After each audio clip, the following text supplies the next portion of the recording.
Ladies and gentlemen, welcome to the CX Goalkeeper podcast. Today, I am really thrilled because I have the opportunity to discuss about customer experience, transformation, and leadership together with Hussein Dajani. Hi, Hussein. How are you? Hi, Gregory. How are you? Hi, everyone. Super happy and super thrilled to kick off this discussion together with you. And now it's time to introduce today's top player. Hussein, could you please introduce yourself? Absolutely. It would be an honor. First of all, thank you so much for having me with you. Um, my name is Hussein Dajani. For the last 22 plus years, I've been living in the Gulf region. I started my career working in traditional advertising agencies such as WPP, Publicis, and then I decided to leapfrog towards the client side and focusing on digital solely. So I started with Virgin Mobile, then I moved with Red Bull.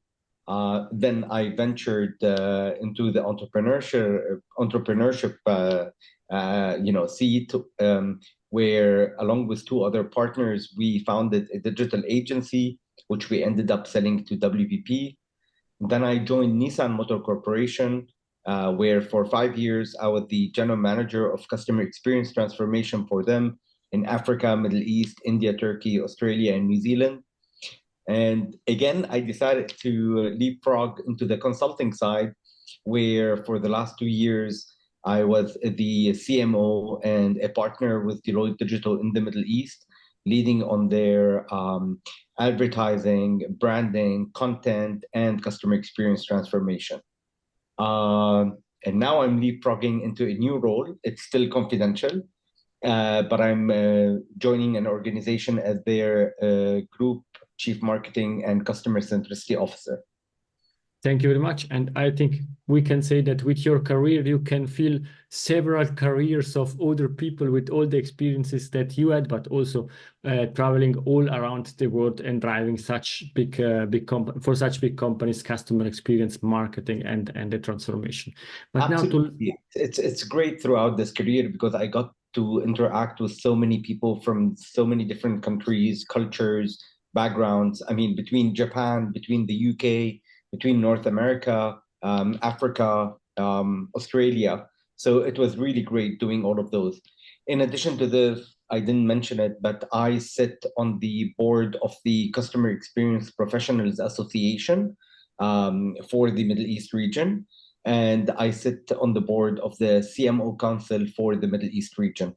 So again, customer experience is a topic that we tackle in really everything that we do. And therefore, based on your broad leadership experience, your international experience, I am super keen to ask you, which values drive you in life?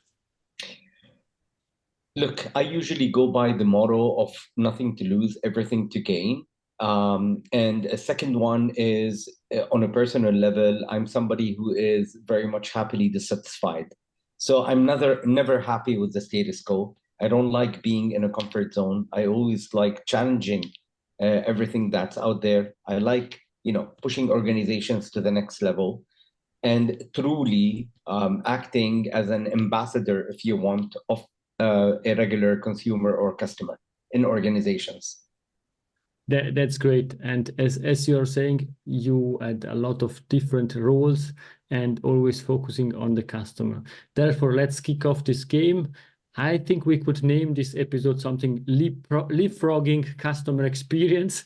And Absolutely. the first question is, you did a lot of transformation, and I'm quite sure you have one example or several examples that you want to share with us. Please, nothing secret, and about human-centric transformation. Can you share an example of what you did in the past?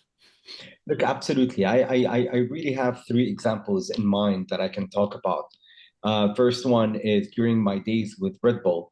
I don't know if you remember back then, the Red Bull Stratos, which is when Felix Baumgartner decided to jump from the edge of space.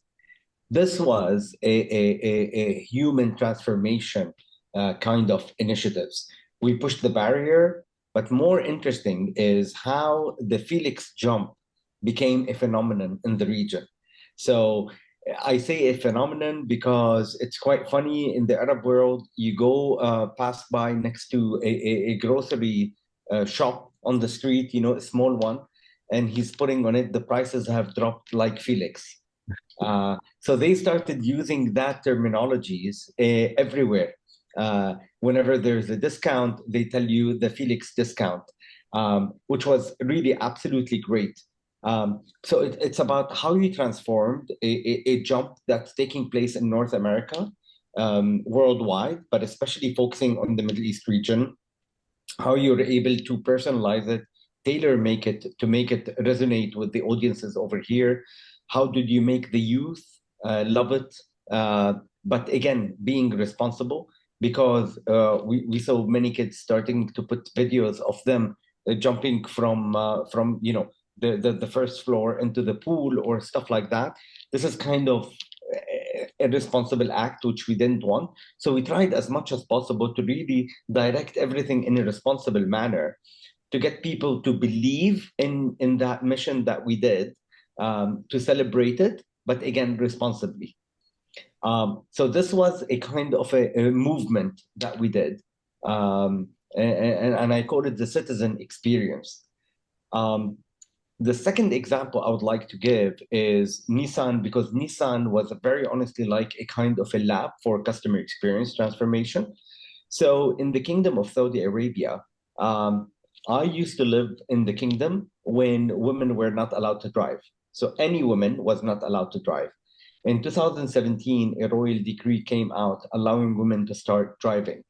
And instantly, 29 minutes after that royal decree came out, we came out with a tweet for the movement, and we called it She Drives.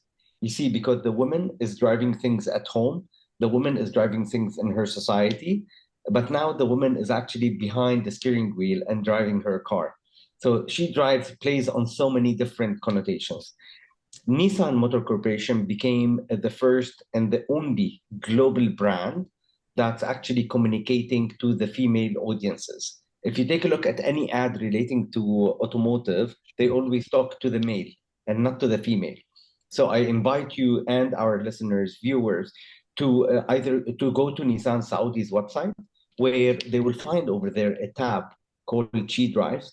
So we created a whole, if you want, one-stop shop for females in the kingdom, where we led this fidgetly, as I like to call it, as in physically and digitally, where you can go to the website. We started giving educational material to women who want to drive. We started giving them educational material about cars. What's the difference between a sedan, between a 4x4, so on and so forth. When they go inside the showrooms, again, we had an area allocated to female drivers called the She Drives area. In addition to this, we white labeled a solution that was available in the market, so called Sanadik. Sanadik in Arabic, it means your backbone. So it's a solution very much like Uber, where it's your support while on the road. So in case anything happens with your car, you just open the app. It's a service that we gave it free of charge to any Nissan female driver, where she can order the service that she needs, and an Uber will actually come, take her back home, and we will take her car and fix it. This was a major transformation where it made female drivers very loyal to the brand, very much appreciative of what the brand did. It didn't stop there. So it wasn't just an advertising campaign. No, it was, if you want, a solution along with products that we are delivering to female customers. And we believed in it, became part of the business in Saudi. And the third one, I would say, which is the cherry on the top. As I mentioned, I spent 5 years with Nissan. The first 3 years pushing a lot. I want to achieve this. I want to achieve that. But again, in the eyes of management, they always look at what's the low-hanging fruit, what's nice to have, and what's a must-have. And this is where COVID hit. And when COVID hit, as you know, people were scared to go to the showrooms. People did not want to take their cars for service maintenance. So we were faced with a very big, dilemma and an issue. And this is when we created something called ShopAtHome with Nissan. When we decided to work on that, after doing, brainstorm sessions with our colleagues in China, because China was hit badly, and then where we did calls with our colleagues in Spain, because Spain was another market that was hit badly. We came up with an umbrella or proposition. When we went to management to propose it to them, we told them what we are about to propose to you is not a COVID countermeasure, but the new way that Nissan will start doing business with its consumers and customers, regardless of whether COVID ends tomorrow or in a year or forever, whatever. And the whole idea comprised of multiple solutions. So ShopAtHome with Nissan was the umbrella, and underneath it, it had, people talk about the metaverse. We were way before the metaverse. So where we created a virtual showroom. You don't need to actually go to the showroom. You'll get to view the showroom and the cars from inside and outside. You want to speak to a sales consultant, you instantly click on a button where you do a video call with the sales consultant. You want to do a test drive, you just choose the date, the time. Cars will come to you fully disinfected, and you do the test drive. You want to buy the car, we enabled e-commerce, where you can apply for a pre-finance application, and within 30 minutes, you will get an answer back from the bank. After you buy the car will get delivered to you. You want to do service maintenance, we come pick up the car from you, take it, do service maintenance for it, and bring it back. We implemented a WhatsApp solution, which became a case study for Meta on a global level for an automotive brand that implemented the WhatsApp solution. So again, it was a series of things. But the interesting thing about it is not about that umbrella, it's about how the whole organization, how all our dealers believed in that solution. So the whole organization was speaking the same language. ShopAtHome with Nissan. How do you become customer-centric? How do you showcase your empathy towards customers and consumers during tough times, which is COVID? And COVID has ended. Still Nissan, today, 2 years after I've left Nissan, they are still pushing ShopAtHome with Nissan, which is a great thing. Just for you to know, ShopAtHome with Nissan was not only implemented in the Middle East. Go to any Nissan website on a global level, and you will find ShopAtHome with Nissan. So it was a global movement. It's incredible, and it's impossible now to deep dive in all these 3 examples because we have not so much time, but to try to summarize them only really with one word. The first one related to Red Bull with responsibility, the second one with Nissan for women, related to inclusion and diversity, and the last one related to this buy from home, or really digital solution, really driven by the purpose of doing that and transforming that. And perhaps to understand a bit better the last example, because you mentioned that as the cherry on the cake, how do you think, how is possible to balance the technological advancement with the human interactions? Because from my personal experience, if I go to buy a car, and I did that a few months ago, it was really a lot about the relationship with the dealership, the guy there explaining me, oh, this is good, you should check that, and please don't forget this and that. Look, I want to start with the most important one, which is data. The data that you're capturing from your consumers or your customers, how are you analyzing this data? And how are you able to understand who is that person that you are dealing with? What is their passion? What are their needs? What is their behavior? What exactly are they looking for? So data plays a very important role, because data will be able to shape the conversation with consumers and customers. The second one, which is extremely important, is personalization. So again, how do you use data in order to start personalizing what you are offering to consumers and to customers? Those two, many people, take them for granted, or just say the word data or just do personalization. It's beyond that. How do you start leveraging, like data analytics with artificial intelligence, with machine learning algorithms, all of that, to be able to start segmenting your customers, start creating personas, and start delivering tailored experiences for them. empathy. Again, how do you showcase empathy through human touch points? While automation and self-service, options are valuable to people, you need to ensure that human touch points are always available whenever needed. This could be through a live chat, like I told you, the instant video call with sales consultants, the phone assistants, and so on and so forth. The user-friendly interfaces, which becomes extremely important for people, because at the end of the day, you want to simplify the lives of people. You don't want to overcomplicate it. That's something which is extremely important. That's something which we should always take a look at.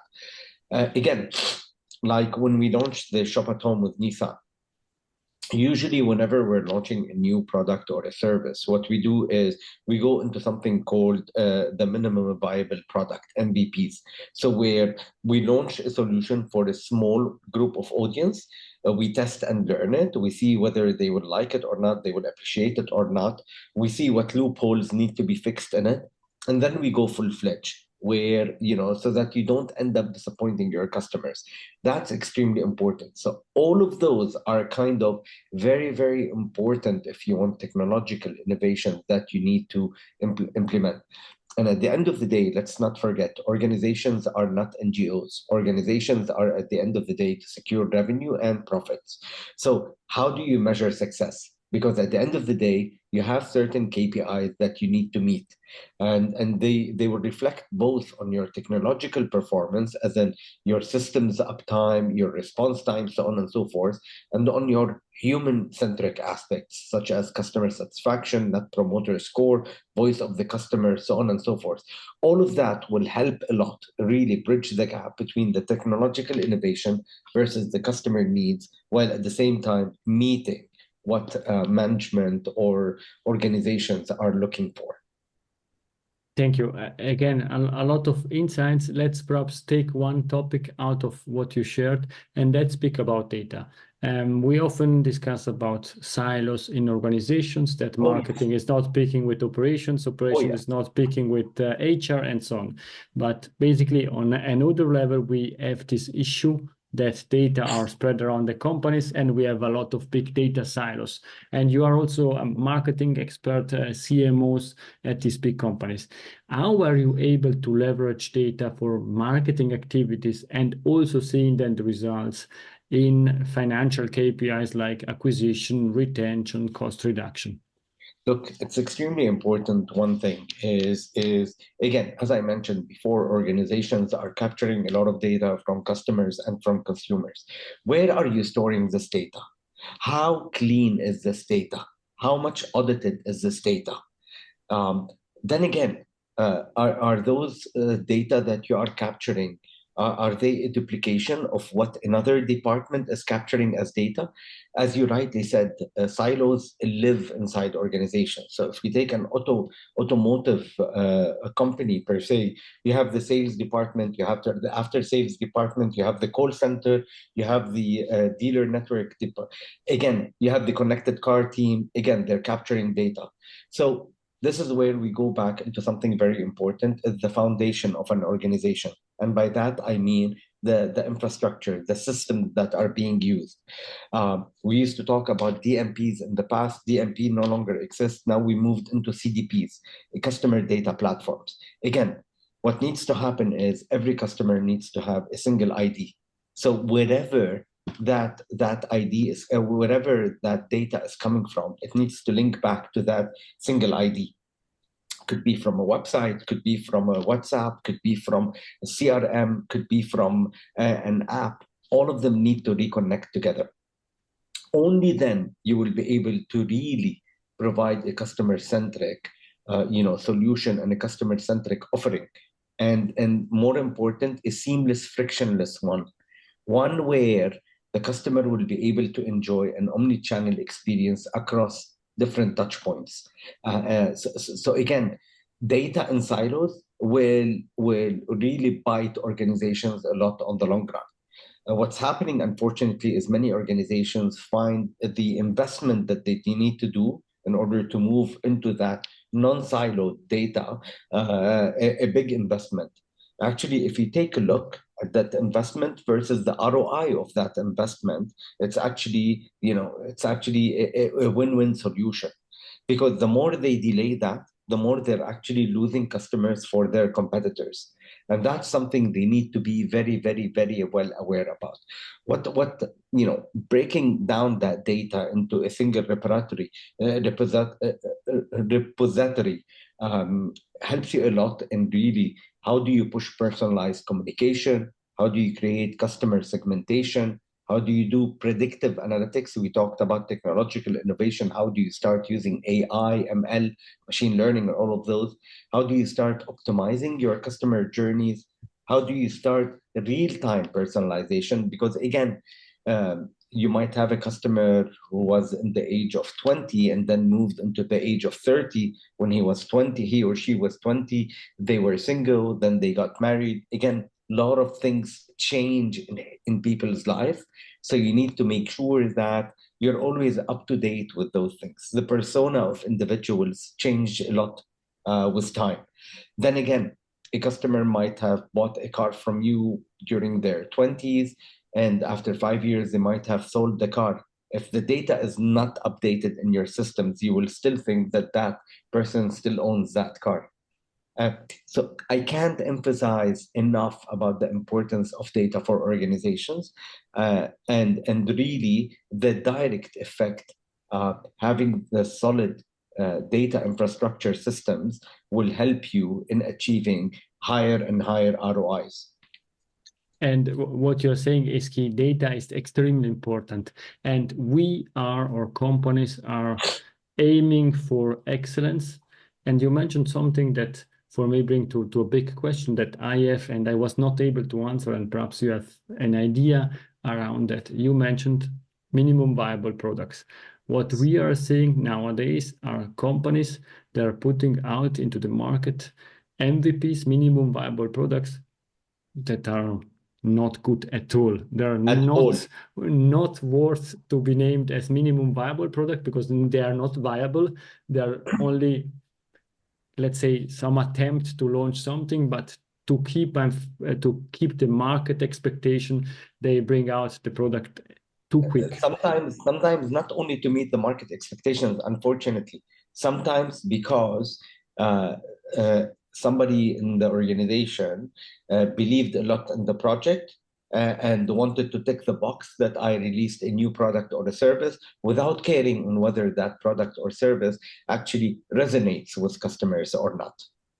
Or let's say to improve multiples when you're selling the company, or if you're getting investors. And based on that, what are your suggestions, perhaps some strategies that helps companies to drive and to get into this flow of trying to deliver exceptional customer experience and not delivering, sorry to say, crap products that nobody wants to use and can use? Absolutely. So what I need to say is companies need to invest in robust data analytics tools and platforms. That's extremely important. Look, those systems and tools used to be very expensive in the past. Nowadays, they're becoming much more and more affordable, and there are so many players out there. You need to ensure the data quality and accuracy that is available in your organization. And by that, we mean you need to implement really data governance practices and data validation processes. This is extremely important. Again, adopting a customer-centric mindset is something very important. And how do you do that? Is by prioritizing customer data privacy, security, and transparency.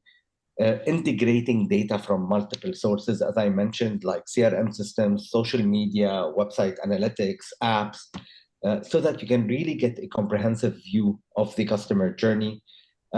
Breaking the silos in the organization, which is extremely important. So really, how do you start collaborate across departments? I will tell you an example. What we did in Nissan to be able to tackle that, we created the Customer Experience Steering Committee. And that comprised from every single department in Nissan, from marketing to sales to after sales to dealer network development, connected cars, ISIT, market research.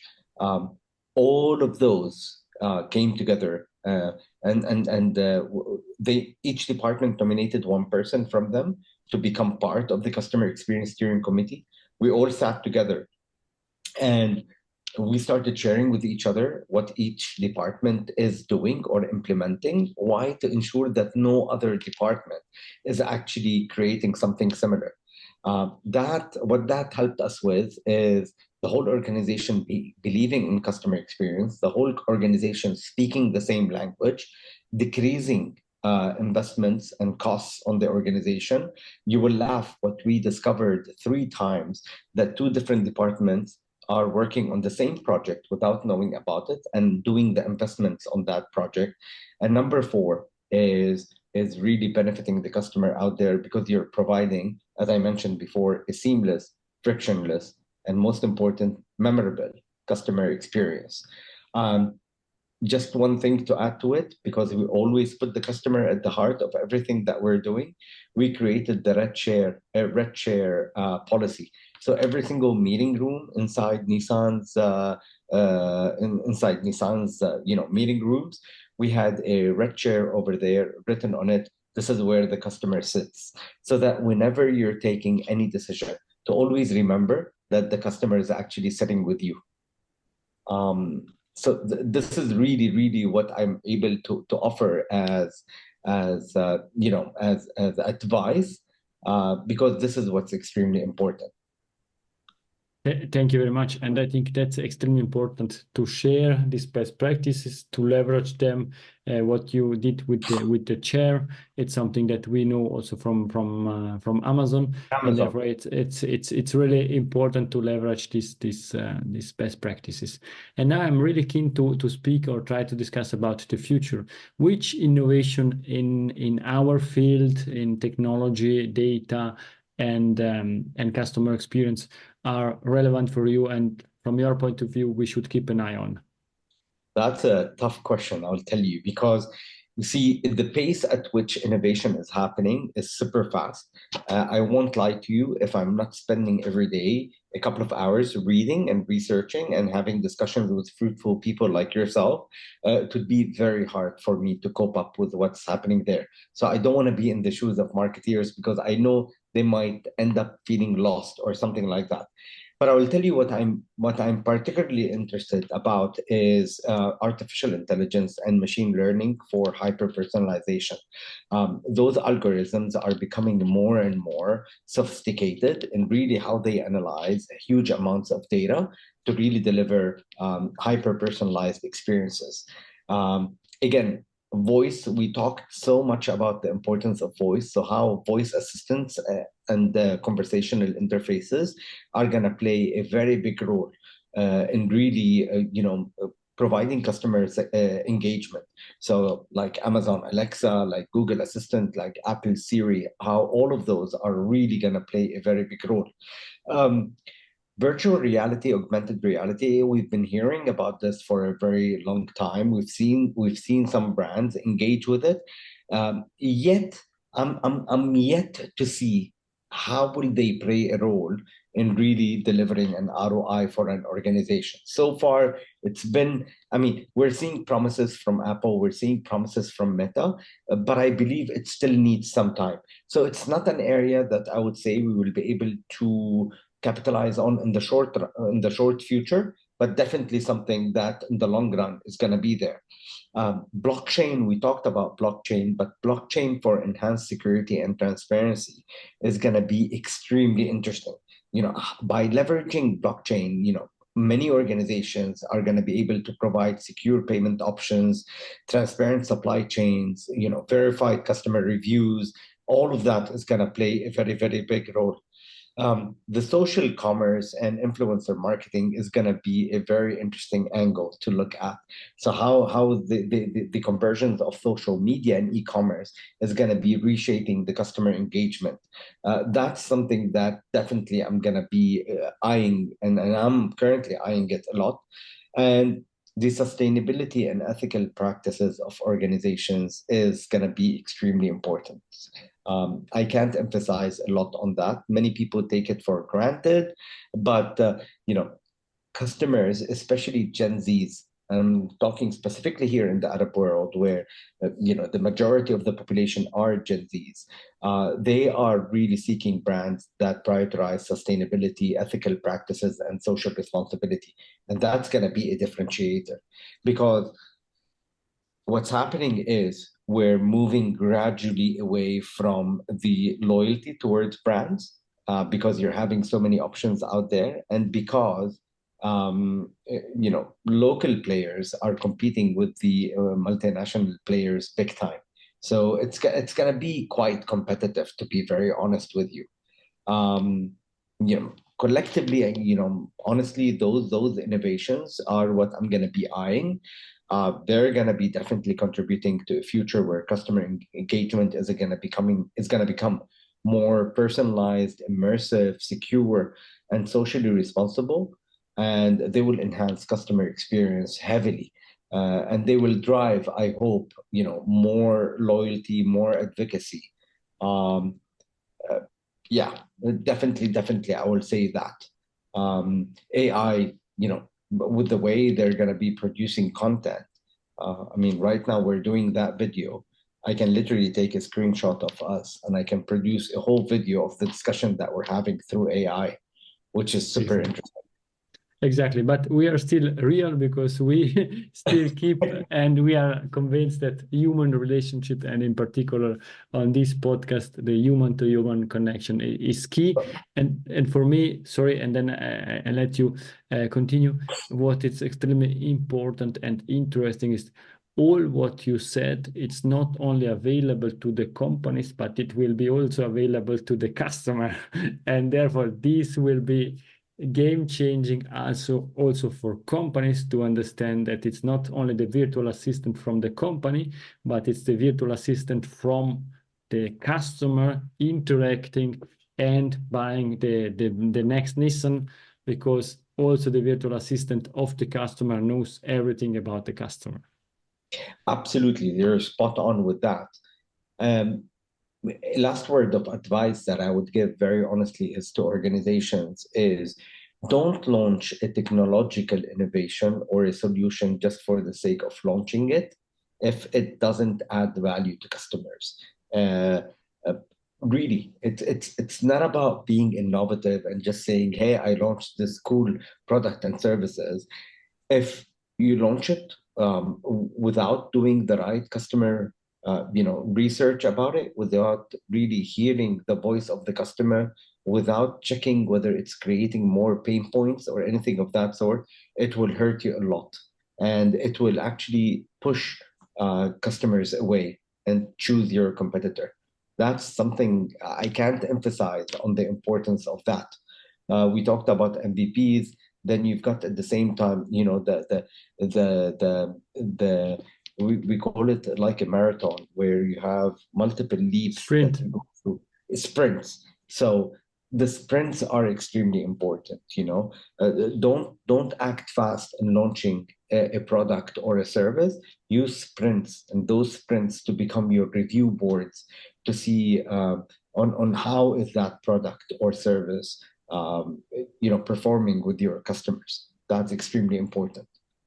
Thank you very much, Hussein. We are coming to an end of this game, but we still have a few minutes in the extra time for the last 3 questions. Short question with short answers. Fast forward, in 10 years from now, we are back together on the CX Goalkeeper podcast. What we're discussing about?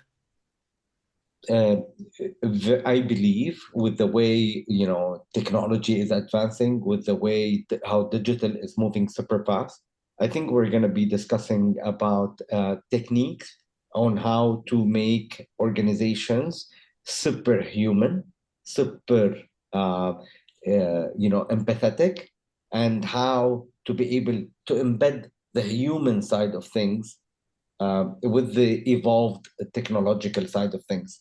I think people are going to be missing a lot of the human side of things. So it's going to be the flip side of the conversation. right now is you have a human much more advanced than the technology. In 10 years from now, technology is going to be super fast evolving, and we're going to be looking at techniques into how making it more human. So you're not going to have the issue of the data and so on and so forth. You're going to be having the issue of great, the data is connected, so on and so forth. How do we create more human approach to resonate to our customers? This is what I feel is going to be happening. Thank you very much. And what's the best way to contact you?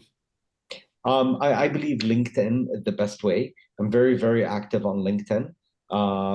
So I publish articles every other day over there, but I post articles every day over there. So LinkedIn is definitely the place. They can check my YouTube. I have a lot of videos of my interviews.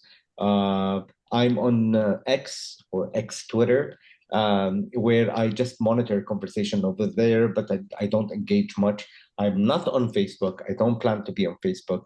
I'm not on TikTok. I'm not on Snapchat. Yeah. Thank you very much. And for the audience, you will find all this information also in the show notes. And now we are coming to the last question. Is Hussein's golden nugget? It's something that we discussed or something new to leave to the audience?